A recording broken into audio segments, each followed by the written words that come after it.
These are the types of players that fit us and the characteristics that allow them to be successful.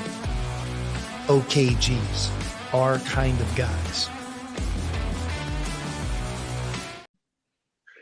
Great to be joined today on the OKG series by Keith Jackson, who played for the Musketeers all the way back in 2001 to 2005. Multiple-time entrant into the NCAA tournament. You went to the Elite Eight. A lot of history for you, Keith. But as it relates to this show and as it relates to the Sean Miller podcast, you played for Sean in his first year as the head coach of the Musketeers all the way back in 2005. So it's great to have you on. It's great to see you.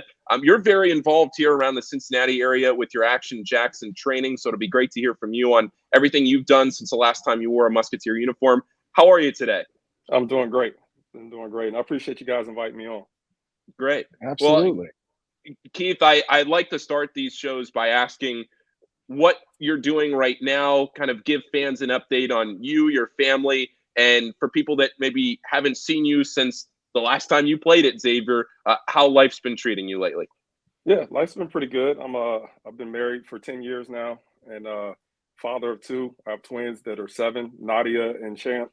So yeah, just busy with youth sports and coaching my son in basketball and in flag football. And then my daughter's in ballet and tap and hip hop. So yeah, we're busy, and I'm just a dad now. I do my own basketball skill training where I work with ages from like 4 to 12, try to focus on that younger age group and help with development and skill. Where I feel like we're lacking a lot because kids just play nowadays and don't really focus on the basics. So I think back to when I was a kid, I just played all the time versus actually getting in the gym and working on a skill set. So yeah, just staying busy. For sure. You're wearing the hoodie right now, Action Jackson training. How can people find that? There it is. Love it. How can people find it, and what all do you do? So I'm actually updating it tonight. We'll start training again February 18th, which is a Sunday. So we'll be at 1 p.m. for ages 4, 5, and 6, and then 2 p.m. for ages 7 and 8. And then I'm trying to figure out how we're going to work the ages that are a little older than that. But my website is actionjacksontraining.com. That's, like I said, that's being updated now so that tomorrow people can go ahead and get registered. Yeah, it's that's really cool, man. I'm heartbroken that the age gap is 4 to 12 because I've been looking for some help with my jump shot, and I feel like you would be the perfect guy to help me. It's funny because everybody thinks of me as just being an athlete, not realizing, like, you know, in order to play fast and be explosive and all that, you still have to have skill. So they don't necessarily equate the two, but it is what it is. No, that's cool, man. That's cool that you've stayed involved with the game, and I see you here at a lot of Xavier home games, so you're still a big part of the program. But what can you take us back to? You know, you're a local guy. You went to Purcell, right? And yes, sir. What was the process like of you picking Xavier and ultimately ending up there? Yeah, I felt like I started as a freshman at Purcell, and I feel like Skip Prosser as well as Huggins were there from day one. And as UC wavered and looked at other guys, Skip was always saying that, hey, you're my guy. You know, you'd fit here. You're going to graduate. All our players graduate. My parents loved that. I loved it as well. And I just felt comfortable. I felt at home being able to come as like a sophomore to, you know, just watch an open gym, maybe play if they would let me. And then, you know, those relationships developed, and I just always felt comfortable and at home. And I liked the class size. Obviously, I went to a smaller high school as well. Didn't want to go to, you know, these mega colleges that are whole cities. And, you know, that was it for me, really. It was just the comfort and knowing that, you know, I already had those relationships built with former players as well as the guys that were currently on the team. So I just always felt at home.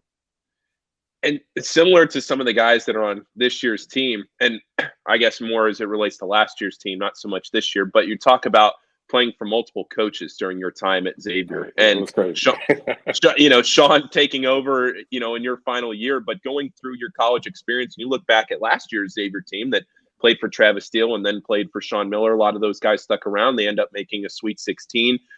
What, from your perspective, was it like to play for multiple coaches, but still, I know the transfer portal and everything was much different back in the early 2000s than it is now in flexibility, but still to have to experience multiple head coaches during your time at Xavier? Yeah, it was. Well, the first time when Skip left, I was heartbroken. I was devastated because I'm like, I don't want to sit out, but I don't know this new coaches that are coming in. They don't, do they have my best interests at heart, or am I just a cog in the wheel that can help them win? And just trying to figure it out. But I'm like, well, I want to play. I feel like I can contribute, so I'm going to stick it out. And then it happened again with Sean. So that time, at least I had known Sean, being with him for 3 years, that I was like, you know what, I feel comfortable. He's coached us before. He knows his stuff. He's sharp. And I think he can lead the way. So I was the one in that situation being like, hey, guys, we're going to be okay. I've been through this before, and showing a little bit more leadership in that standpoint. And what did you notice any sort of a change? Like, I think that there's always this dynamic of an assistant coach, you have a certain relationship with them. Okay. And then when the assistant has to become the head coach, like, was there a noticeable change in Sean at that point? Um, I was not really, because he was always, he's always intense. He was go, go, go. I feel like he took a step back because that was the head coach, and he would, when Thad allowed it, he would step up and show that. But once he was head coach, he was full throttle, and he was in guys' faces, and that's just naturally him. It's kind of funny to see him toned down now, which is, it's kind of like, man, you guys got it good, you know. He still has his moments where he spazzes out, but I'm like, that was every day for us, and I love that because he held us accountable. He expected the most out of us, and he brought the best out of us. So, yeah. What was the biggest thing that you noticed between Sean version 1 at Xavier and version 2 when he came back, and you were able to maybe reconnect and catch up and see what has changed for him over those last 15 years or so? It's just getting to know him as the man now. Like, he's not my coach. There's not that fear factor, you know what I mean, where it's like, oh, coach just walked in, or shoot, I'm sorry. Oh, shoot, coach just walked in. Like, it's like, okay, hey, Sean, how you doing? How's the family? How are your kids doing? That type of conversation, and introducing my kids to him now, which is kind of crazy, full circle there. And just teaching them about the history of Xavier basketball. I think that's the coolest part now. I never gotten to drink a beer with Sean Miller, so now it's like, all right, we're at the reunion thing this summer, and we can kind of just catch up and talk as adults more so as player and coach. So I think, if I'm not mistaken, the OKG was something that Sean developed at Arizona. So that probably was not a thing when you were here this time around, but I'm sure maybe now you're familiar. It obviously stands for our kind of guy, but I think the mentality was probably always there. It just didn't have a name. Like, it didn't have a nice little acronym attached to it, but it was when the you Xavier hear way back then. the Xavier way. Yeah. The Xavier way. But what does that mean to you? Like, and to be attached to that, to know that, like, you were the type of guy that Sean Miller wanted to coach, that he wanted on his team. That's pretty cool. Yeah, that means a lot to me, because being in a mix of chaos and different coaches and not being recruited by Sean Miller, that's awesome to hear. It made me feel good, because there were times where I kind of felt lost in the shuffle.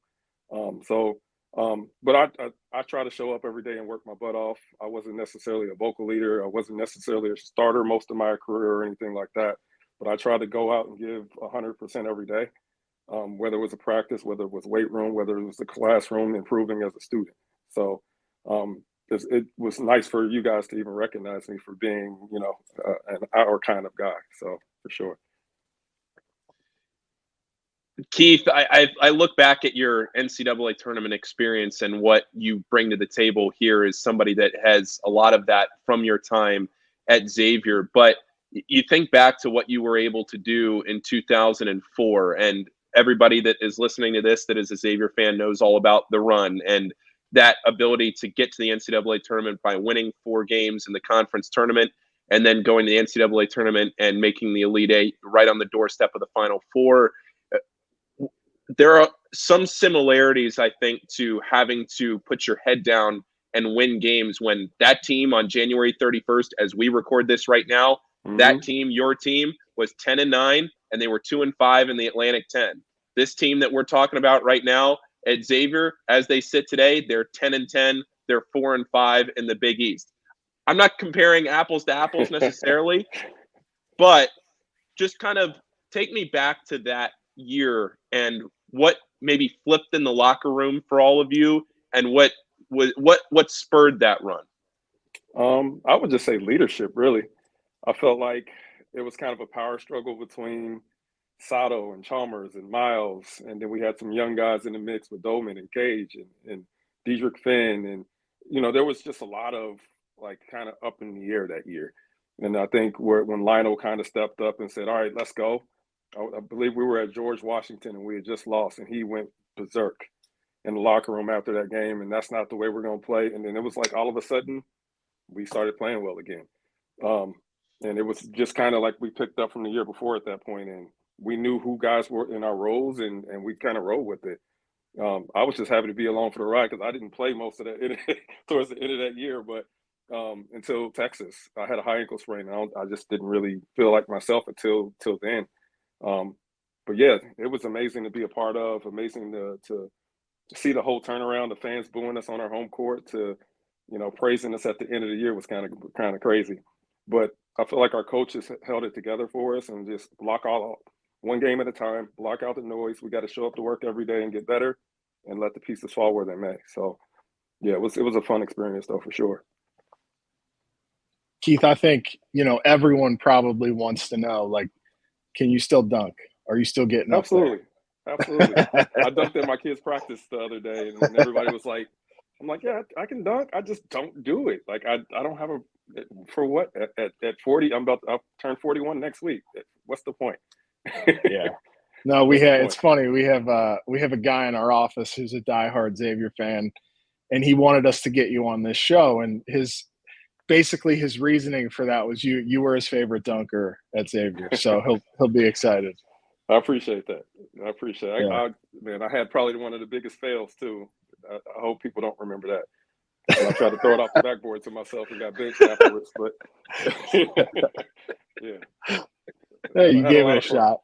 I figured I wasn't playing like, you talk about the mentality of being our kind of guy. At that point, I was down on myself, and I'm like, I'm not playing. Screw it. I might as well go for it. That was my mentality versus blending in and fitting into the system. So I learned quickly that you don't do stuff like that. No effed up shots, right? Truly a Sean Miller guy right there. Oh, man. Keith, I'd love your take on this year's team. And, you're somebody that goes to a lot of games, if not every game. We see you constantly at the Cintas Center. You're around, you're involved, and you watch this team. What are your thoughts on this year's Xavier Musketeers? I think this may be Sean's best or greatest coaching job. I mean, this is a tough year with this schedule, number one schedule in the country. And then 10 new guys, all the transfers. It's a tough go of it, but I feel like he's coached these guys as best as he could, and it's given them an opportunity. I mean, we're in I don't want to say we're in a great situation, but we're in a situation where we put a streak of wins together.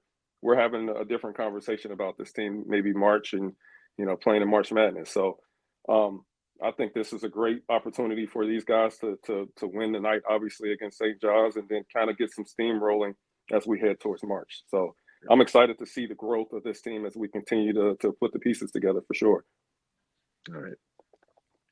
Yeah, I sometimes don't know that people fully, and this is a credit to Xavier, right? Because the expectations here in this arena, in this place, they've become so inflated because of what a lot of people like yourself have done. Like you've built this place up in such a way that they expect every year to be really good. They expect every year to make the NCAA tournament.